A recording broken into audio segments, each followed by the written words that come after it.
Assalamualaikum warahmatullahi wabarakatuh. Nah, kemudian kita berhadapan dengan budi sebagai aktivitas kolbu dalam arti fisik. Jadi kolbu dalam arti fisik sering dinyatakan ya bahwa di dalam tubuh manusia itu ada segumpal daging. Nah, jika daging itu baik, maka baiklah semua. Jadi kolbu ini ya, atau sebaliknya ya, jika kolbu ini atau daging itu buruk, maka buruk semuanya. Nah, dalam artian fisik, kolbu itu adalah jantung dan hati. Nah, oleh karena itu, kelemahan manusia itu memang tampak dari jantung dan hati sebagai satu sistem. Ya, jadi sepasang merupakan satu sistem. Maka pada zaman dulu orang selalu mengatakan kepada sesuatu yang menjadi idamannya itu selalu dikatakan, oh jantung hatiku. Ya, jadi jantung hatiku itu adalah dua hal yang memang saling berkaitan. Jantung tugasnya adalah memompa darah ke seluruh tubuh. Nah, sementara hati atau kolbu ya itu merupakan alat untuk memilah ya antara racun dan bukan racun di dalam darah. Ya, jadi memang keduanya itu penting ya. Jadi sepasang yang sangat penting. Maka orang yang kena sakit jantung bisa diawali oleh penyakit-penyakit hati atau kolbu.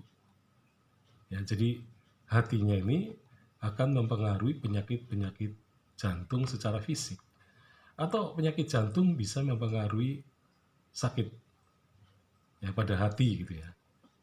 Nah, jadi sebenarnya yang disebut dengan kolbu memang secara fisik itu adalah jantung dan hati. Ya, jadi bukan hati saja. Ya, jadi kolbu itu merupakan kombinasi dari jantung dan hati menjadi satu kesatuan sehingga manusia menjadi sehat. Kalau segumpal daging itu memang sehat. Sedangkan jika segumpal daging itu buruk, maka manusia juga mengalami ketidaksehatan atau alias buruk. Ya. Jadi manusia memang harus menjaga perilakunya, tindakannya yang dilandasi oleh cultural system supaya ia tidak berbuat hal-hal yang bersifat negatif.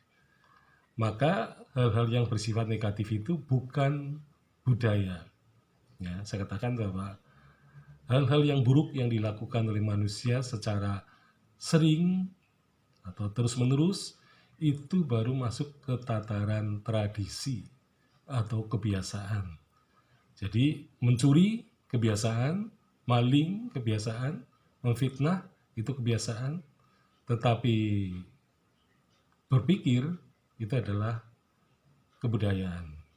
Ya, itu positif. Kemudian menjaga perilaku itu kebudayaan. Ya, jadi yang berbau positif itulah yang kemudian menghasilkan kebudayaan. Sedangkan yang berbau negatif itulah yang menjadi kebiasaan. Jadi tidak ada budaya korupsi, tidak ada budaya maling, tidak ada budaya mencuri, tidak ada budaya fitnah, ya. Jadi semuanya yang buruk-buruk itu namanya kebiasaan.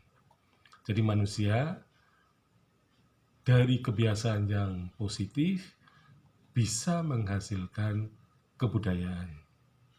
Nah, jadi intinya kebudayaan itu memang merupakan kejernihan akal dan juga kejernihan kolbu. Ya. Jadi penyakit pikiran akan berpengaruh terhadap penyakit fisik. Ya.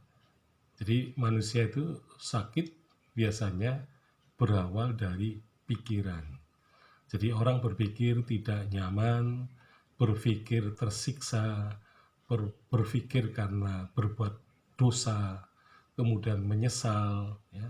Meskipun sebenarnya bagus orang menyesal itu. Jadi atau dikejar-kejar dosa dan sebagainya itu sebenarnya merupakan hal-hal yang menyebabkan seseorang itu kemudian menjadi sakit. Jadi sakit memang diawali oleh pikiran-pikiran manusia. Oleh karena itu, orang yang berpikiran positif akan lebih sehat daripada orang yang berpikiran negatif. Jadi istilahnya positive thinking itu lebih baik dari negative thinking. Nah, oleh karena itu manusia harus sering-seringlah berpikir yang positif. Ya. Nah, sehingga dia akan sehat baik lahir maupun batin. Sekian, Assalamualaikum warahmatullahi wabarakatuh.